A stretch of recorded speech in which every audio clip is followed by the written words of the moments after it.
안녕하세요. 은하수 부동산 중개 대표 공인중개사이자 은하수 합동법률사무소 경매팀 사무장으로 있는 김범환입니다. 오늘부터 민사집행법 조문 읽기를 시작하려고 합니다. 일단 계획은 하루에 5개 조문을 진행할 예정입니다. 조문을 읽으면서 민사집행법 실무 제요 내용과 저의 실무 경험을 토대로 조문에 대한 간단한 해설도 추가하려고 합니다.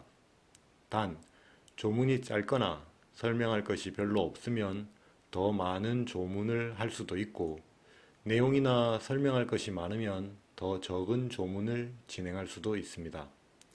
제가 유튜브 편집이 아직 익숙하지 않아 일단 일주일에 한 번 업로드하는 것으로 계획을 잡고 좀 더 익숙해지면 일주일에 2번 업로드하는 것을 목표로 진행해 보려고 합니다. 민사집행법은 2002년 1월 26일에 제정되었습니다. 그 이전에는 민사소송법에 포함되어 있었죠. 민사집행법은 총 4개의 편제로 이루어져 있습니다. 전체 312개 조문으로 이루어져 있습니다. 제1편은 총칙, 제2편은 강제집행, 제3편은 담보권 실행 등을 위한 경매, 제4편은 보전처분으로 이루어져 있습니다. 저는 법률사무소 경매팀 사무장으로 부동산 경매 사건을 주로 다루었습니다. 그래서 제2편 강제집행 중 부동산에 대한 강제집행에 대한 설명에 중점을 둘 생각이며 그 외 내용은 민사집행법 법원 실무 제어의 내용을 요약 설명하는 형태로 진행해 볼까 합니다. 그럼 시작해 보겠습니다. 민사집행법 제1편 총칙 제1조 목적.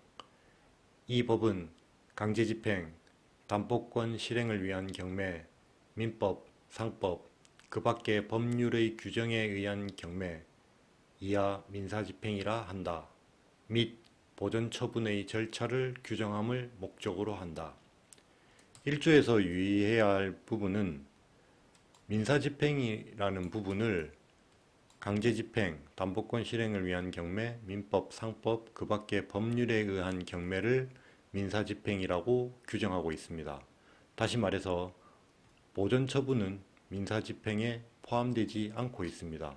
그래서 협의의 민사집행에는 강제집행, 담보권 실행을 위한 경매, 민법, 상법, 그 밖의 법률의 규정에 의한 경매를 협의의 민사집행이라고 하며 보전처분까지 합쳐서 광의의 민사집행이라고 합니다.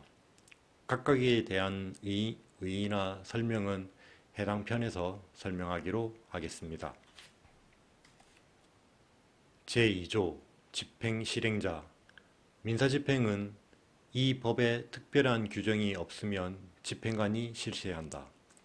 집행관은 법률이 정하는 바에 따라 재판의 집행, 서류의 송달, 그 밖에 법령에 따른 사무에 종사하는 독립된 단독제 사법기관입니다.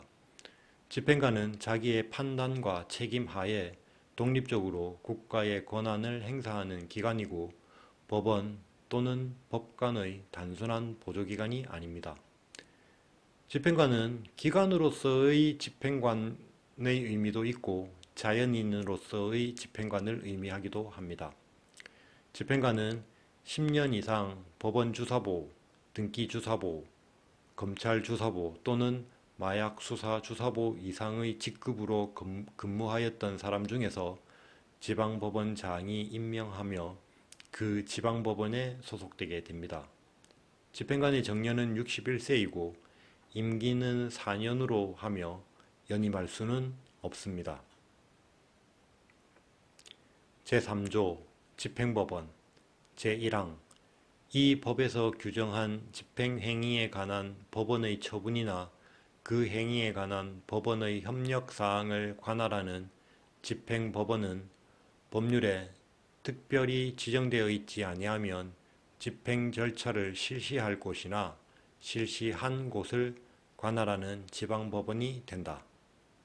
제2항 집행법원의 재판은 변론 없이 할 수 있다. 집행법원의 직무는 집행행위에 관한 처분과 집행행위에 관한 협력으로 구분됩니다. 제22조에서는 시군법원의 관할에 대한 특례를 규정하고 있는데 그 부분에 대해서 나오면 다시 설명하도록 하겠습니다. 제4조 집행신청의 방식 민사집행의 신청은 서면으로 하여야 한다. 제5조 집행관의 강제력 사용 제1항 집행관은 집행을 하기 위하여 필요한 경우에는 채무자의 주거, 창고, 그 밖의 장소를 수색하고 잠근 문과 기구를 여는 등 적절한 조치를 할 수 있다. 채무자 이외의 사람이 채무자의 주거가 아니라고 주장한 때라도 그것을 확인하기 위하여 그 주거에 들어가 채무자의 소유 물건이 있는지를 조사할 수 있습니다. 문이 잠겨 있는 때에는 실력으로 열 수도 있습니다.